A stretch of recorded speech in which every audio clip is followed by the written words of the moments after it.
Hey everybody, learning Japanese ni yokoso. We are here with another video, and today's video is actually just going to be a Q&A video, and it's actually also just going to be answering one question. And the reason behind that is, well, just because we happened to get a question the other day that I answered in pretty in-depth, and it just kind of merits its own topic. But not only that, it also has some relevance to the upcoming vocabulary video series that we have coming out, which should have came out already, but it hasn't. Sorry, I'm kind of still fine-tuning the presentation of those videos, so they'll be out soon, but just not quite yet. So without further ado, let's just address this question that we have here. So the question that we received is basically, can you share some tips on learning Japanese vocabulary? I'm struggling with it and just can't seem to absorb them. So in all honesty, when I first received this question and I looked at it, I really didn't even know what to say, because I've never actually thought of Japanese vocabulary, learning Japanese vocabulary, in any particular way other than the same way that I would learn English vocabulary. So basically I would just remember the times back in high school and whatnot when you're learning SAT words for the SAT exam or whatever, and your teacher would just give you a vocab list, and you would just have a vocab list and there would be new words and they would have definitions, and you would just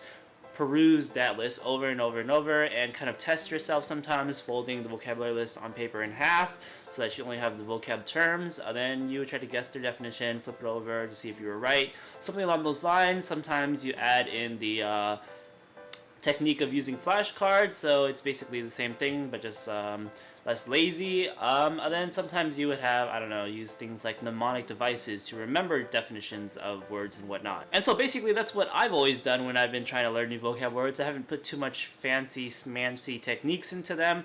I would just do it. It would just be a thing of repetition. So repetition is key, basically. And so I would study Japanese vocabulary words the same way, basically. But when this person here, this anonymous person, sent in this question, it actually made me think, is there anything different between English vocabulary and Japanese vocabulary? And the answer is actually a definite yes, because we've addressed things in the Japanese language that are different from the English language, such as kanji and stuff. And even though kanji isn't the exact same thing as vocabulary in the Japanese language, it has a crazy deep relationship with vocabulary, because kanji are characters that make up vocabulary. So these are some tips that I'm going to give now that are useful in learning new Japanese vocabulary that you don't have the luxury of when you're learning English. So basically the key idea here is, like I said just now, the relationship between kanji and vocabulary, or just words in general in the Japanese language. So let's say you come across a brand new word that you've never seen before, but there are some kanji in there that you have seen before. So in that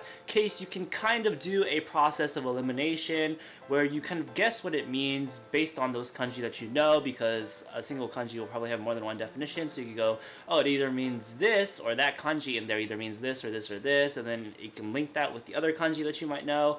And yeah, you can kind of do a process of elimination. It's not a foolproof plan, but it does help tremendously. So you might be going here, well, let's be realistic. To know all the kanji that appear in all of the new words I encounter, that's basically as much work as just learning new words in general. There's no way I'll know that much kanji. Well, that's true. There's no way. I definitely don't know the kanji that I see in new words all the time, but that is kind of the point in and of itself. If you don't know the kanji in that word, then, well, it's a good idea to look at those kanji. And when I say look at those kanji, I just don't mean stare at it. I mean actually look up the kanji, as in learn the kanji, everything about it, or not everything, but a lot of things about it, to in turn learn or make learning that whole word in general easier.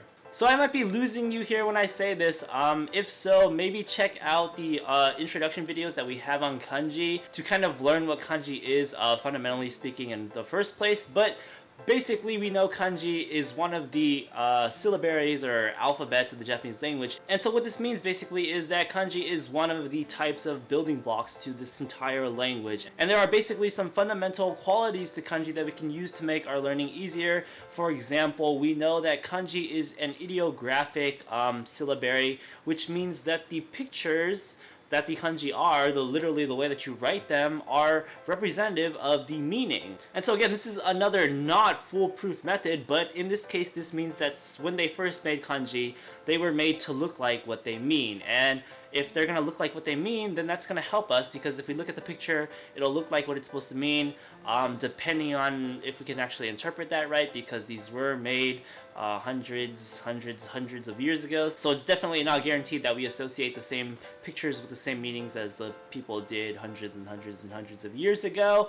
But there are some cases where we can, and even if we don't, then we just kind of change our interpretation based on the right answer, which we'll find out if we just look it up. Then we can commit that right answer to our memory, and then we can do it from then on, and it will serve as a mnemonic device. So let's give an example actually. Let's take the word jintai, which is going to translate to basically human body. This word is going to be composed of two kanji. The first kanji is going to be the one for people, hito or jin or nin, depending on how the kanji appears in a word. And the second kanji is going to be the one for basically body, karada or tai, depending on how you use it in a word. So there are a number of cases here. Let's say we're learning this for the first time, this whole word right here, jintai, and we've never seen it before, but we actually know the kanji in it. So we know that the first kanji is the one for people. This is actually one of the most basic kanji, so it's very plausible that you know this kanji even if you don't know this entire word.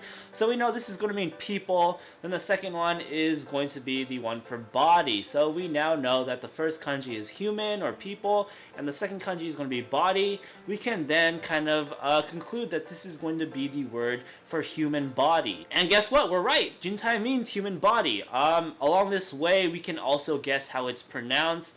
The first kanji has a number of pronunciations, one of which is jin, which is actually the one that is used in this word. And then of course the second one also has a number of pronunciations, one of which is tai, which is the correct one to use in this word. So jin tai is the correct pronunciation, and you could have guessed that. You probably could have guessed that if you knew enough about onyomi and kunyomi readings of kanji. If you want to learn more about that, we have that in our Introduction to Kanji series, so check out that video. And so that right there is the first case where you're learning a completely new word.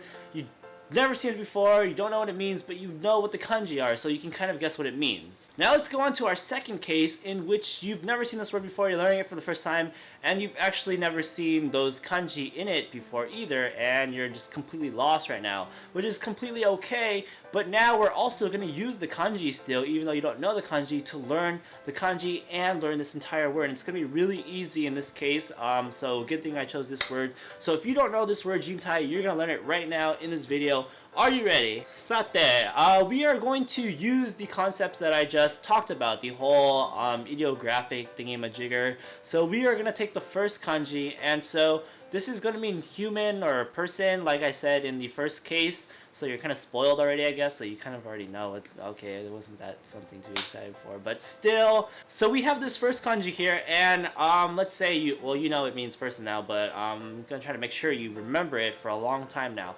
So let's use the concept of ideographs. So how are we going to remember that this character, which is just basically two curved lines touching each other at one point, how are we going to remember that means person?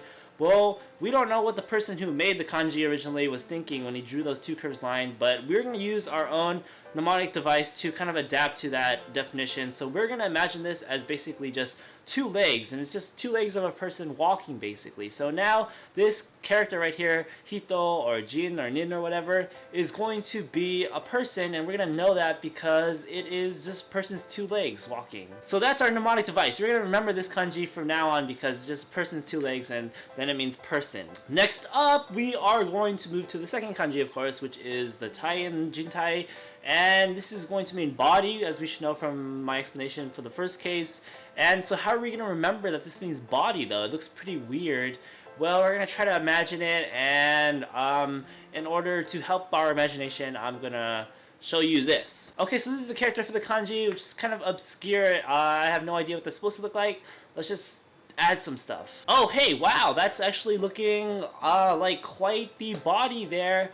Wow, now that I've seen this picture, I can kind of not unsee it now. Whenever I see this character now, it's gonna look like that. A dude's chest, his abs, and the line right there, and that is gonna be the connection to his arm. Wow, that's a freaking body. This character means body. I will never forget this. This character means body, and wow, yeah, okay. Every time I see this now, I'm just gonna know automatically that means body. So the pronunciations for that are, well, I guess the ideograph is not going to help, but we're going to learn them. So it's going to be karada, which means body, or tai.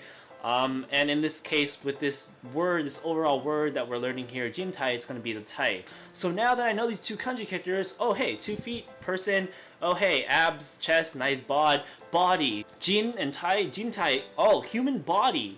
Oh snap, we just learned a new vocabulary word as well as 2 new kanji characters, and we got it down now. 2 feet, person, body, body, jintai, human body. And so the cool thing that I kind of want to wrap up this lesson with a mention of is that, so we learned 2 new kanji characters, and I just want to kind of stress that learning Japanese vocabulary is fun in that way, but it also in a way gets easier because the more kanji characters that you assemble into your brain and vocab and whatever, it's going to be easier to encounter new words because, believe it or not, the character for person, hito, nin, or jin, appears in a lot of words, and from now on when you see it in a word, if that word consists of 2 characters, one of them being that kanji, you're going to know half of what that word means already, even though you've never seen that word before. And that's one of the coolest things about learning Japanese is that you can come across completely new words that you've never heard before, and you can know what they mean before you even know how to say them, and that's pretty darn amazing. You're going to start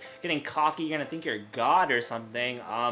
But calm down there. But yeah, that's just really cool. You can't quite do that in English, even though English technically does have the means for you to be able to do that. But in terms of the English that we speak in America or whatever, probably everywhere else too, English has traveled so far that even though it does have something very similar to the concept of kanji, that being what we call basically root words, we don't really know what the root words mean because they originate from Latin and whatnot. We'll know a few. For example, I definitely know that chronos is going to mean time. So when we see the word chronology, we're going to know that has something to do with time. When we see the word chronostasis, I guess, we're going to know that that means something with time. And yeah, English kind of has that, but no one really bothers to go that in depth in the origins and etymology of English, that we don't do that. So in Japanese, they do kind of retain that system with kanji, so it does get cool as you progress on with your vocabulary. Hey, I know half of that word, half of that word, half of that word. Look at all this approximate knowledge I have. And so yeah, Japanese vocabulary, it is a bit of a chore to get into. You gotta learn your hiragana, you gotta learn your katakana, and you gotta start learning your kanji to pick things up. But it does get easier at times, but even though it seems like it goes on forever, because, you know, vocabulary is pretty endless. I don't know a lot of words in English, definitely don't know a lot of words in English, and so yeah, just keep at it. There are times when it'll be really fun when you make those epiphanies about how much you know and how much you can see you're improving. And so one final note and piece of advice that I want to give in concern to learning Japanese vocabulary is that, of course, you want to keep your learning on a route of basically easy to difficult, because you don't want to be learning arbitrary words. They'll be hard to start off with, but also it's less likely that they'll appear in other words in terms of the kanji that's used in those words. So you do want to kind of start simple to difficult. So learn basic words like the ones that we just not the ones, but the one that we just covered, jintai. The 2 kanji characters in jintai are definitely kanji characters that you want to know from the early beginning, because like I said, the character for person, hito, nin, or jin, or whatever, is going to appear in a lot of words. I can think of 3 just right off the top of my head because I'm so crazy cool. Here, I'm going to tell you them right now, and I'm definitely not buying time right now. So we have jinrui, we have jinsei, which is going to mean basically human life. Then we have jinko, which is basically human population. And bam, look at those 3 words off the top of my head using those same kanji characters. And you knew what half of each of those words meant. You knew that it had something to do with humans or people. And so good on you. You learned kanji and you're getting places. So yeah.